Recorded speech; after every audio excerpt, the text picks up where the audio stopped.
Public Q&A presents Ask Reddit question. What feels rude but actually isn't? Not being available 24/7 despite being reachable 24/7. Oh, this is a big one for me, and it's only gotten worse since COVID. Home and not working does not mean I want to spend all day chit-chatting on Facebook. As a long-time work-from-home employee, I've had to remind people of this countless times. Just because I work from home, it does not mean that I live at work. Yes, since I've been working from home because of COVID, I am constantly getting IMS at about 5:25 for a quick call that I know will be an hour long, or asking one of us to have a look at a bug that just came in because politically it looks much better to get the bug fixed tonight than first thing tomorrow morning. I just turn my laptop off when I see them. I've noticed more and more people scheduling meetings during lunch now that everyone's working from home.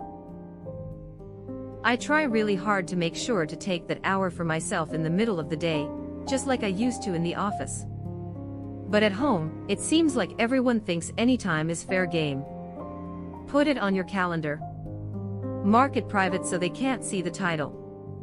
If someone schedules a meeting over that time, hit decline and note conflict, sorry. I have done this and it works, except when my boss is the one scheduling the meeting and asks what the conflict is. Boss is one of the worst offenders of this.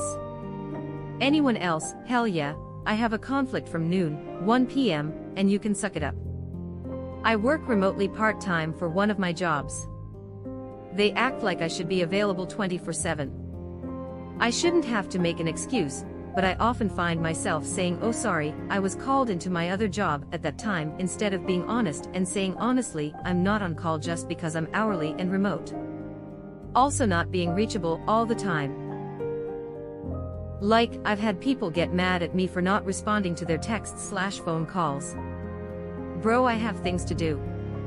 I am not just here for your personal enjoyment. Piss off. This is the only reason that I'm glad I don't work from home. I switch off when I'm not in the office, and my time is my time. One of the distinct advantages of hourly pay: I am not on the clock, I don't do work. If I do work outside of hours, I am on the double clock, and it's my choice. I work salary, but I have set an expectation that after 5:30 p.m. you probably aren't reaching me, you may get lucky, and I will be on till 6:00 p.m. I shut my computer off at the end of the day. The trick is you can never let it seep in. I try to keep a tone of, I love you all, but once work is over I have shit to do. Good bosses get this. Also be respectful of other people's time. When you're at a craft fair or farmer's market, or some other outdoor event where people have a bunch of tables set up to sell their wares, go up to a table to check out what they're selling, and walk away. Either you don't like what they have, or they're selling their nice soaps for way too much money. They are looking at you this whole time with this happy, expectant look on their face, like this is it, I am going to get a sale. Or worse, when you ask them what they're all about, and they go into this long pitch about their thing, only for you to realize that you're not interested. I always feel like a complete asshole for going, yeah. Well, okay. Bye. Oh dear God. This is the worst. Their hopes and dreams and pride, and I dismiss it with a no thank you. Ugh. I was at a farmer's market and there was an olive oil stand, so I thought cool, I'll get some nice organic stuff, I'm so cool and healthy. So I made the mistake of asking for suggestions. The guy proceeds to pour some shot glasses of olive oil for me to try. I hadn't had breakfast, I was hungover, and had to take shots of some dank strong olive oils, and be like that one's sure. Olive oil. I'll take it. Yeah, that one please, just thank you, goodbye. And then I ran off to gag with an oily greasy mouth. Good Lord, who would give out shots of olive oil? If you want people to try it, give them a chunk of crusty bread to dip in it or something. This scenario causes me so much stress. When I am at farmers markets/craft fairs/etc., I want to go take a look then walk away. I rarely buy things in those environments, but enjoy browsing. It's so hard to walk away after giving them hope that they get a sale, but I also wonder that by showing no interest at all I am hurting their feelings, and making them feel that their products are unwanted.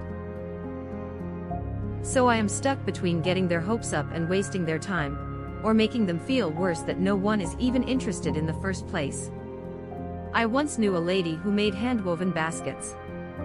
They were pretty, but obviously horribly constructed for any actual use. Like, the holes were too big for candy, the weave was too weak for bigger things, etc.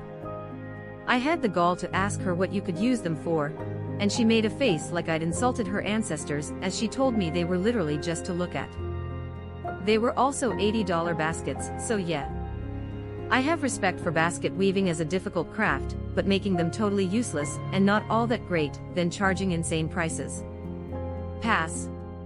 You could be like my mom who would go to holiday bazaars and boom, they're charging too much for this. I could make this myself. In front of every third vendor. She was super crafty and great at sewing, but she also had zero self-awareness, so walking each aisle with her was like a gauntlet of humiliation. Ending a conversation with someone who is legit trying to commandeer your time. This is a really big issue in law offices. Especially elder law. The old people are just so lonely they make connections with their attorneys regardless of how their attorneys feel about them, and latch onto it. Honestly, it's really sad and I feel really bad every time I have to hang up on an 80-year-old woman because I have to do shit, but it is what it is. As a family lawyer, I can relate. You are a client's shoulder to lean on during a divorce, but that lean is a one every 6 minutes, most catch on after the first invoice. I try telling them at the initial consult, I am not a therapist and they'll charge you less an hour. But it still takes until the first bill for it to sink in. Or my other favorite is when they send you a ton of social media posts of the opposing party with their new girlfriend, or with a drink in their hand, then get frustrated when you tell them that they won't make a difference at all, and you just wasted an hour of everyone's time by making me go through each post/picture one by one. I work in an elder clinic, and we have to remind them that even though they aren't getting billed, they are preventing us from helping them, and others by tying up our phones. It works for the phone call, but they always call again the next week. I honestly think some of them spend a dedicated amount of time coming up with questions for them to call and ask about, and that's how they hook us into being stuck on the phone for longer than we need to. It'll start with, do I need this, or do you need me to send you this for my case, and then it'll segue into, yeah well you know my son/daughter/grandkids whatever blah blah, and it can get hard to politely get them back on track or off the phone. You guys need a switchboard and an intern. You don't like to babysit old people on the phone. Ruth starts rambling about her nephew's favorite cat.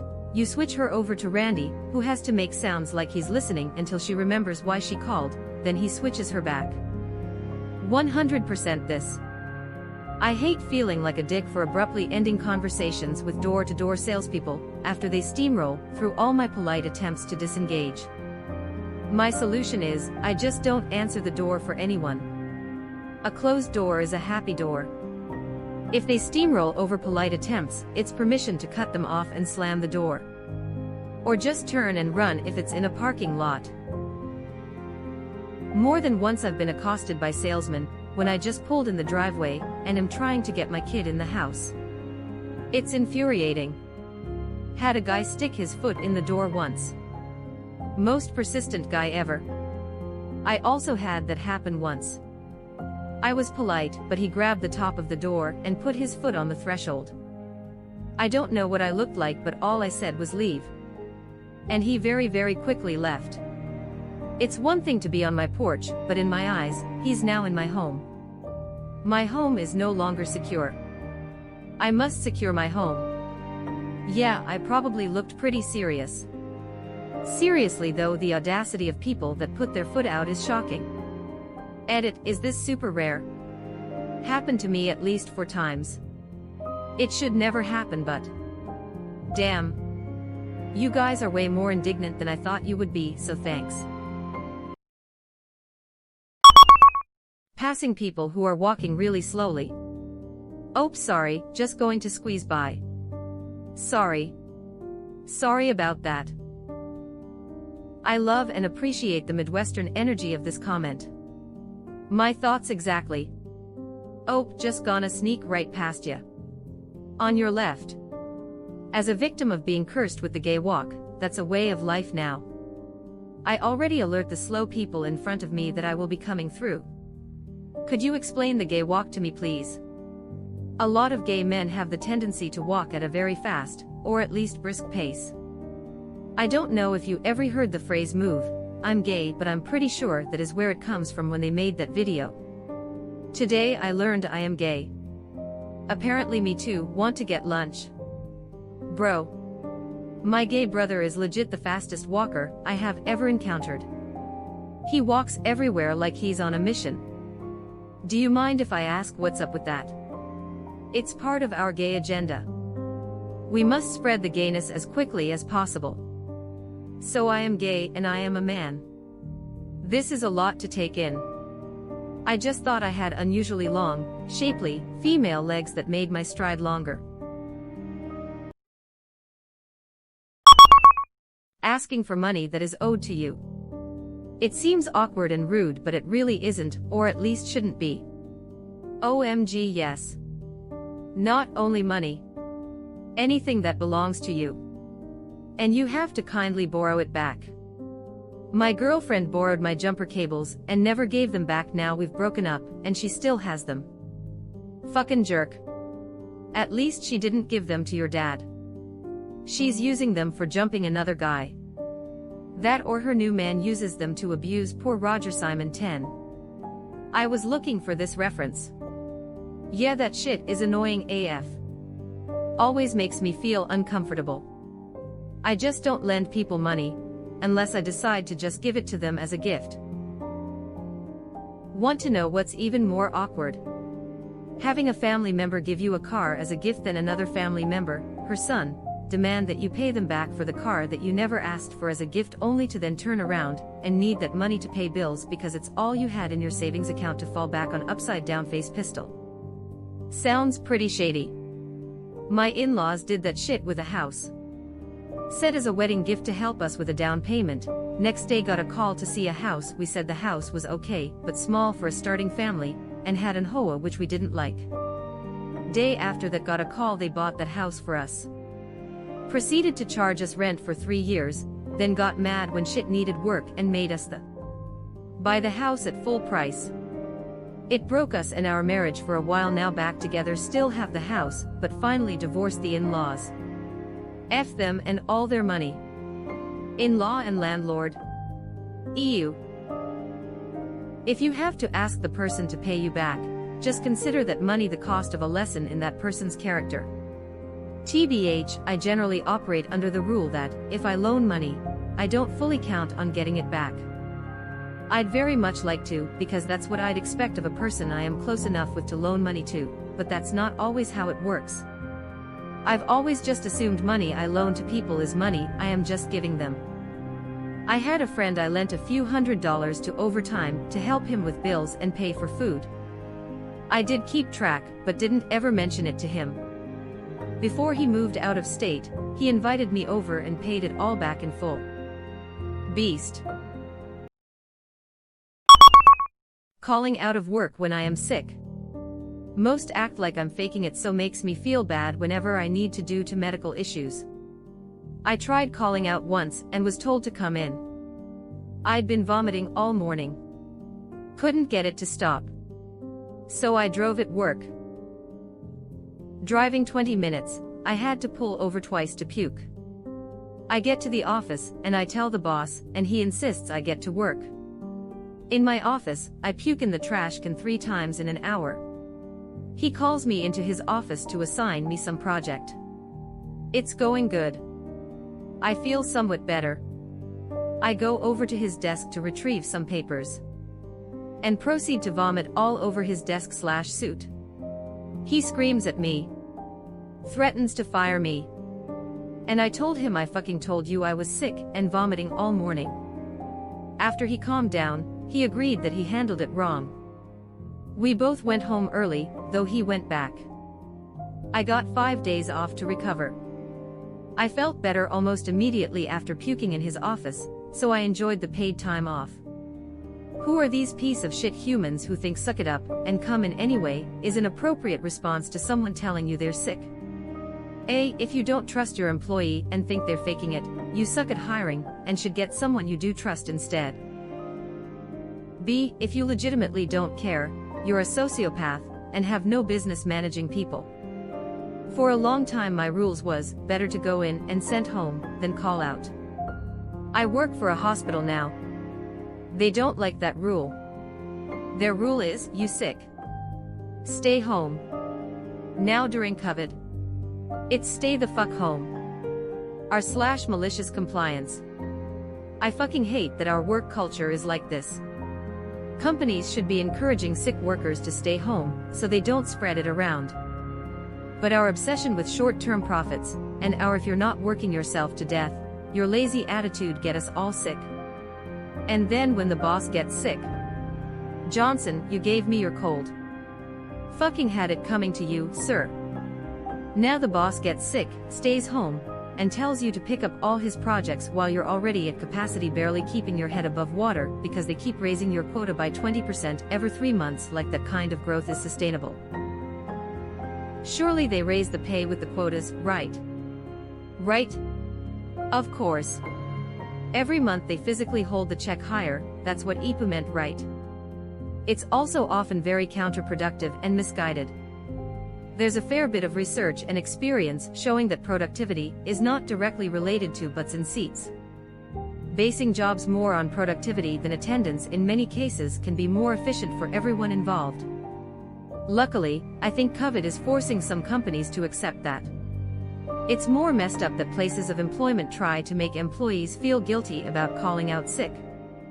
One of my managers guilted me for asking time off because I had something to go to, and I rarely ever called out and often covered others at the drop of a hat. I mean, the first time I ask for time off and I get treated like crap for it. I once got asked to do 2 9-hour shifts over the weekend, going into exam week, and could only make time for one of them.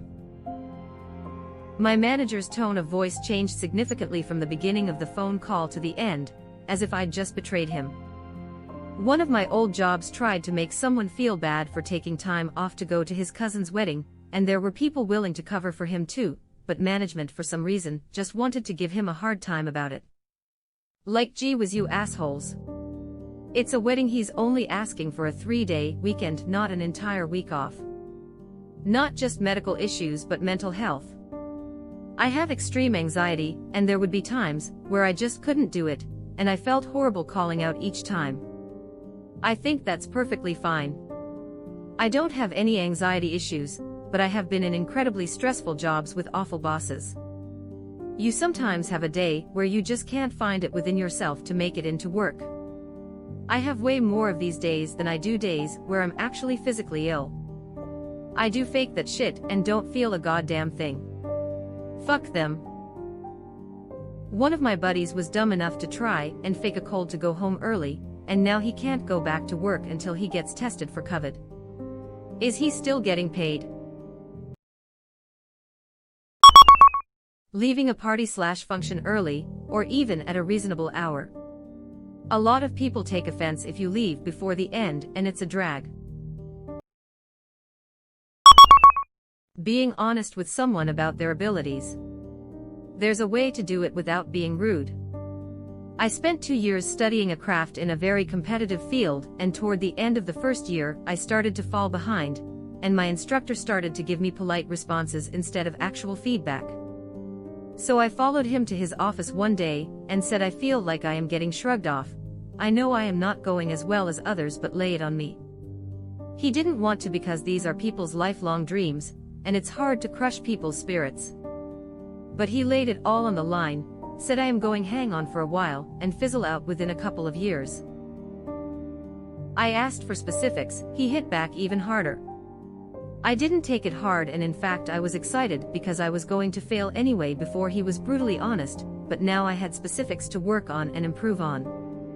A couple years later we were talking, and he said, "You know, I was wrong about you," and I got to say, "No, you were so right. And if you hadn't told me all of that, I wouldn't have worked on it." Because of his honesty, I had 2 choices that were better than the path I was on.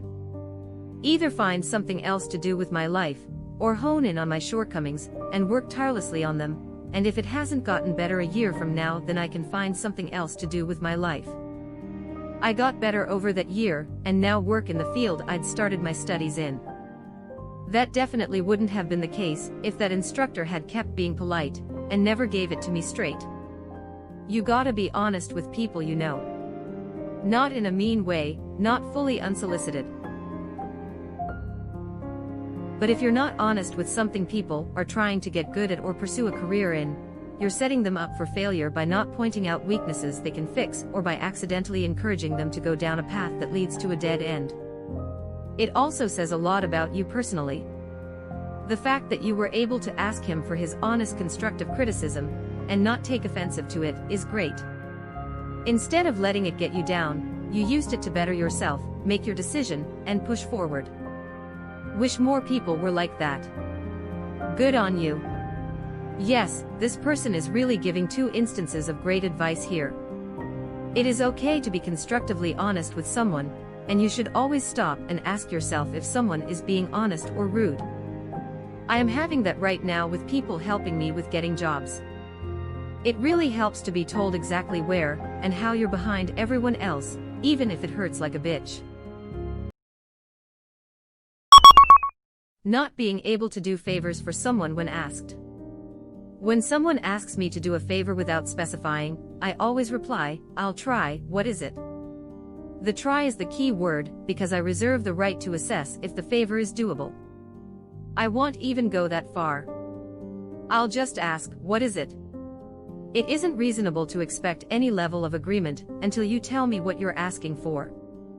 When I was growing up, I was at a friend's house, and she asked if I could do her a favor, and I said it depends on what it is. Her dad overheard me say this, and flipped out at me. He said you are always supposed to say of course, anything, and that anything less than this was rude, especially if it was to a friend. It traumatized me for life. Her dad was an idiot. Yeah. I think it was one of those things where parents are super overprotective of their kids, like, "You do not say no to my child" type of thing. He was so enraged, it was like I had personally offended him. I still think about it years later. Asking for assistance. Excuse me, bear. Bearfucker, do you need assistance? You boys like Mexico. In retail, people often do this. Sorry to interrupt when I am chatting with a coworker. Or when I am stocking shelves, or the worse, when I am just cleaning the shelves up. I'm always super happy to help. Especially on weekends, because it's the job I am literally paid to do. Like, I know some people are jerks who hate the world, but still. I never want people to feel rude for interrupting my casual chat with my coworker. Excuse me, sir, who gets paid to assist me. I'm such a fucking asshole. Not hanging out with people because you are tired. I've started being straight up, fuck it. I'm not feeling fun tonight, can we hang out tomorrow instead? Honestly, that's a really great line.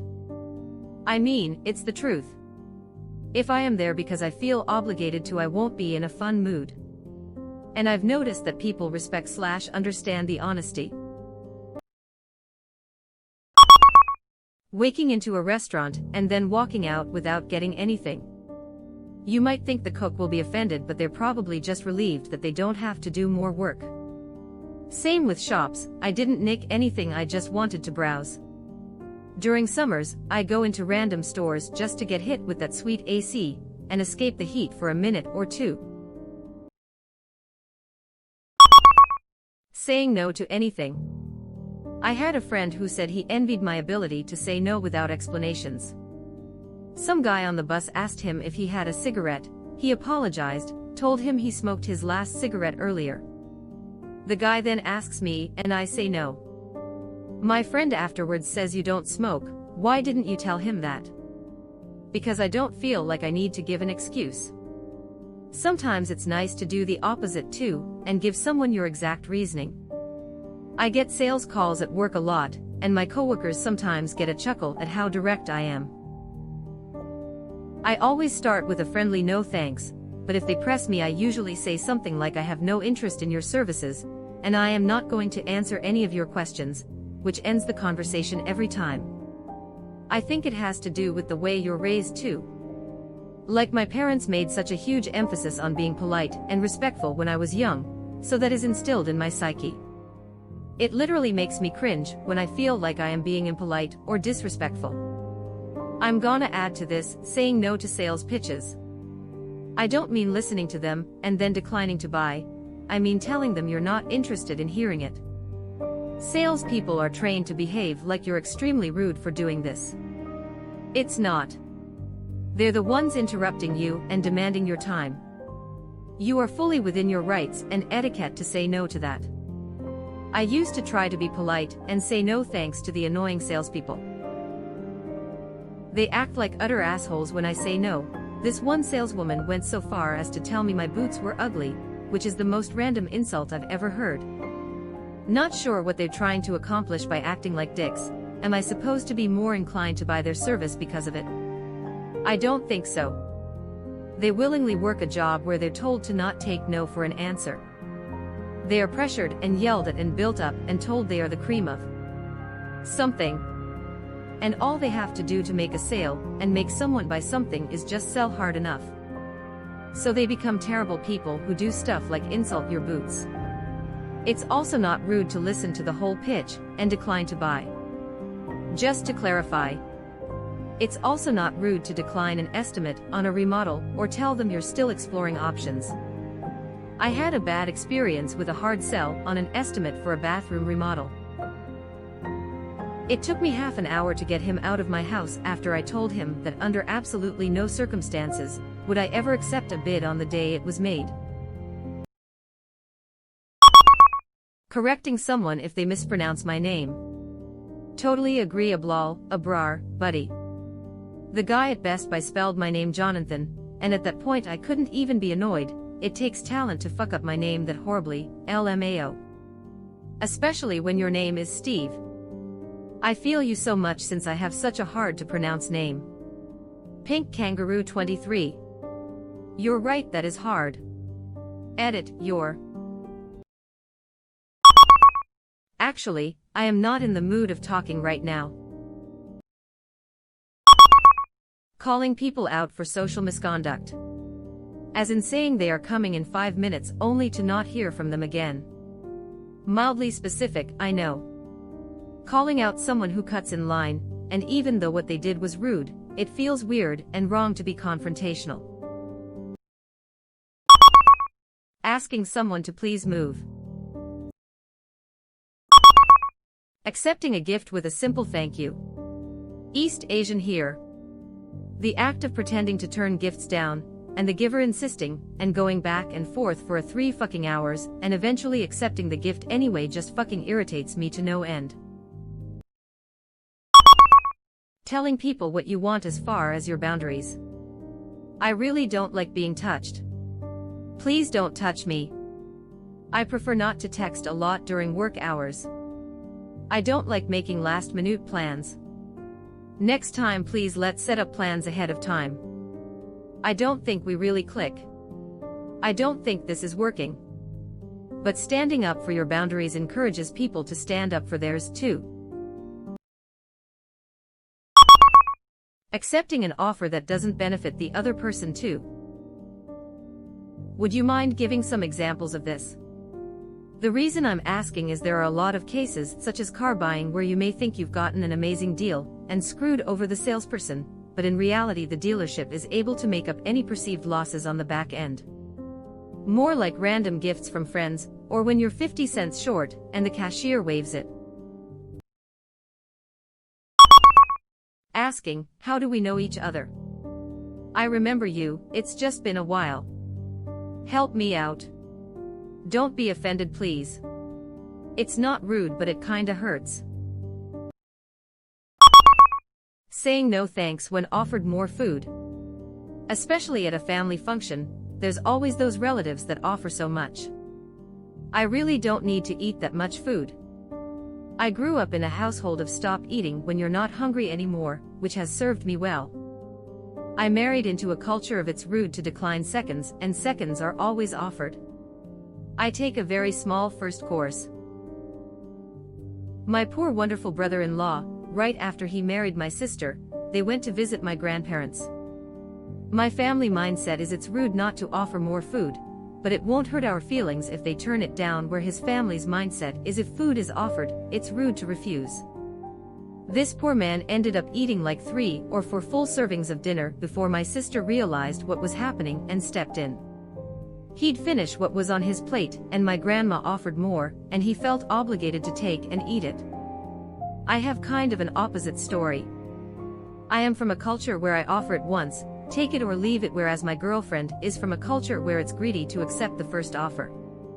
In the beginning she was going hungry and then complained that I only offered it once and didn't give her time to think. Now I try to offer something a second time, and she tries to not feel guilty for accepting the first offer. The worst is when you say no thanks, I am full sincerely, and they interpret it as you trying not to appear a greedy hog, and keep insisting you have more. Interactions between game players and non-game players are exhausting AF. My family is always generous with food, but if you say you're done, they accept it and don't get insulted. They may, however, offer you a plate to take home. They also won't get insulted if you refuse that. People getting their feelings hurt because you don't gorge. I just can't and don't want to. Don't get insulted, that's just how much I can eat. Saying you need space/time to yourself. I don't know why, but it always feels like I'm being rude when I tell people this, even though it's just part of life and needing some alone time/time to think and reflect. I am not interested in your product or service. Please remove me from your distribution list. Oh, I don't feel rude on that. I enjoy it. Telling the truth about something that might hurt, but is going to save your butt in the long run. Rejecting kiosk workers feels rude, but I digress. I went to a mall and I have really big, thick hair. One girl asked me if I ever straighten it and I said no, and she was like, well, this straightener is easy, less damaging, let me try it on you. And I said no thanks, and then she's like, come on, I insist. And I was like, no fucking thank you. Then like an hour later I walked by the same kiosk again, and a different guy was working and asked to try the straightener on my hair, and I said no, and he asked why not, and I said because I don't like straightening my hair. He's like, well, this is not time consuming. And I got really mad and kinda yelled, I am not buying a hair straightener from you. I used to feel that way, and end up getting talked into buying something. But now I completely ignore them. I used to feel like a total jerk, but if you engage them it's almost impossible to break free. My mother is getting older and also has MS. She gets overwhelmed in large crowds and can't hear very well. We were recently at the airport returning home, after seeing my sister and nephews. The airport was crowded and packed, and I'm basically the one who takes charge, and tells her where we need to go, and to just follow me. She wants me to do this BTW. So we get off the plane and this woman at a perfume kiosk comes up to my disoriented mother, and asks her if she wants to smell some perfume. I quickly yet politely say to the woman, we are good, she's good, thank you though. And the woman gives me the stare of death, and says she can talk for herself, let her decide. I gave her a look back and just kept walking, and my mom was like, what did that woman want? Why did she look at you so mean? I explained to her and she said, oh, I didn't even understand, thank you for handling that. Yes, my mother is capable of making her own decisions, but I know that my mom doesn't want to be bothered with a perfume saleswoman, and is already overwhelmed and disoriented and uncomfortable. Like, back off, lady. You don't know our situation. I couldn't believe that she barked at me like that. Asking someone to correct your food order. Discussing salary. It's a good way to make sure you and your coworkers are all being treated fairly. The only people who have ever told me that discussing salary is rude were managers and bosses. It's illegal to keep you from doing it in the US. Yeah, but you can also get fired for literally no reason. Work for a public school. All salaries of every employee is emailed to us once a year, in a nice searchable spreadsheet. Where I live, Indiana, government employee salaries are public record. Want to know what Wanda at the DMV makes? You can find out. Texting with a proper punctuation. I always feel rude when doing that, so I add smiley emoticons. Okay. HA. Awesome answer. Clever person you. Or without emojis or smiley faces. Sometimes people will tell me, "Are you mad?" / "Are you okay?" Simply because I end my sentences with periods. Are you mad? Yes. Giving PPL the thumbs down motion, especially when driving. My dad and I do that instead of flipping PPL off. Gets PPL madder than shit, but it's still hilarious. Feel like it gets a better reaction too. People see you flip the bird at them and immediately they're like, "Well, fuck you too," whereas the thumbs down just maybe might get them to consider their actions. Maybe. LOL. This legit made me giggle. Feeling judged is worse than feeling insulted. Not continuing the pay it forward at drive-thrus. It's happened several times to me, and I've always reciprocated. I've hit a financially rough time, and I'm working 6 days a week starting at 5:30. If I miss a coffee, the rest of my morning will feel like hell, even though I'm pushing my budget to get one. The cashier told me my coffee was paid for already, so I left a small tip and went about my way. I'll pay it later when circumstances are better. For a long time it didn't occur to me that you were supposed to do that. And to me it feels like it kinda defeats the point. Like now we're all still paying for our stuff, but the price is gonna be a mystery. Nah, I just graciously accept my free thing, and then pay it forward to someone else, somewhere else. I guess what I'm trying to say is don't feel bad. Edited for punctuation. Walking out of the store without buying anything. Making a decision. When someone asks you where you want to eat, for example, an actual suggestion is way better than "I don't care." Where do you want to eat? Putting your money in your wallet after a purchase with a line behind you. I am so fumbly with that. I always just take my merchandise and stand near the door out of the way of the line so I don't annoy people.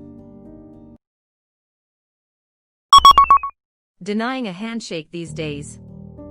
I haven't seen very many people since March, but last week I had to meet a couple guys for work. We all wore masks and distanced and such, introduced ourselves, and no one even offered a hand to shake. There was never a moment where I had to decline, but the fact that it didn't even happen at all was just so alien. For my entire life it's been nice to meet you, shake hands, and now it just isn't. Telling the truth. No, you cannot hold my infant son.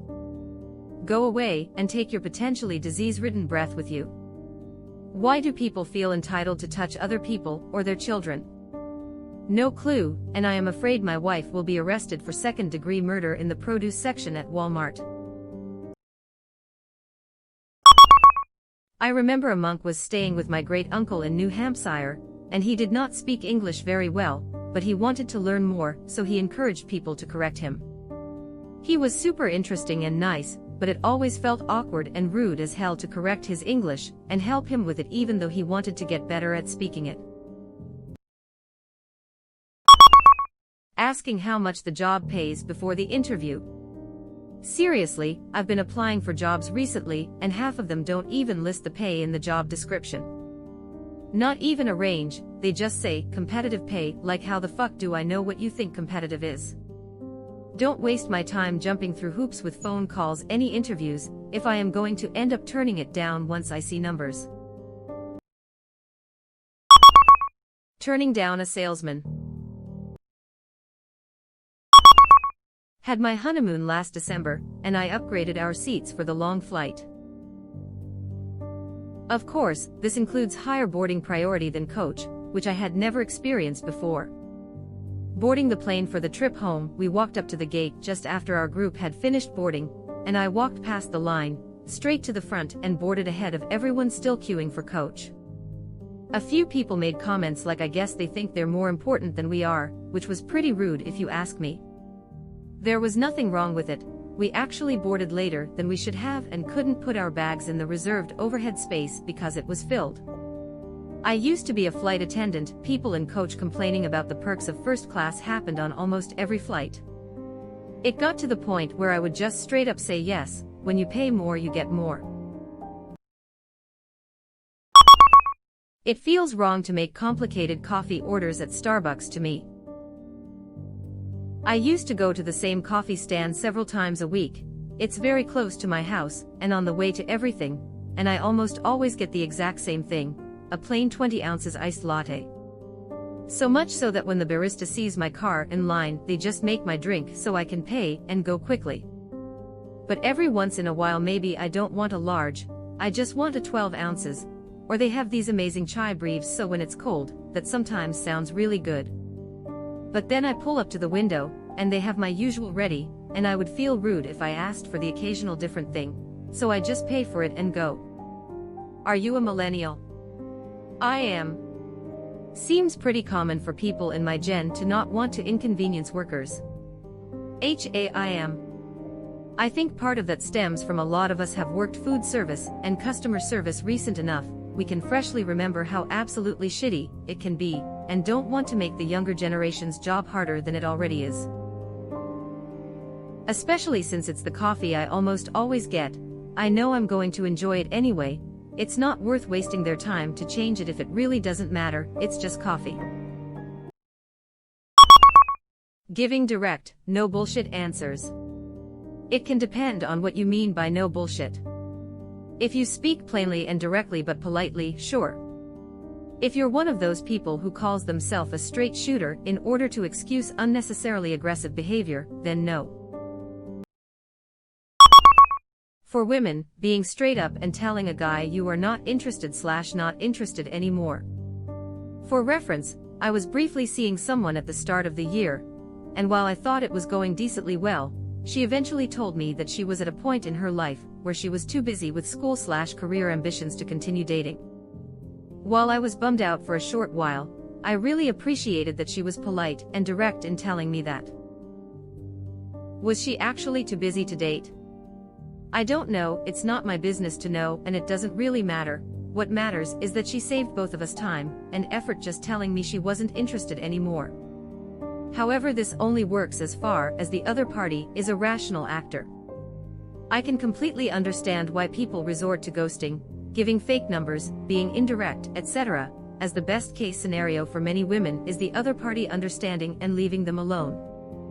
The worst case scenario is that the other party becomes angry, aggressive, threatening, etc. Saying you're welcome. It makes me feel as though I am agreeing that they need to thank me, so I always go with no worries. I used to think that way, but it's so stupid if you pick it apart. Saying you're welcome is literally saying that they were welcome to whatever they're thanking you for, essentially no different than saying of course or no worries in meaning. Wow! You are still with us. Thanks for being such a nice person. As long as you are here, why not like this video and subscribe to our channel? Also, you can press the bell icon, so you won't miss any future uploads.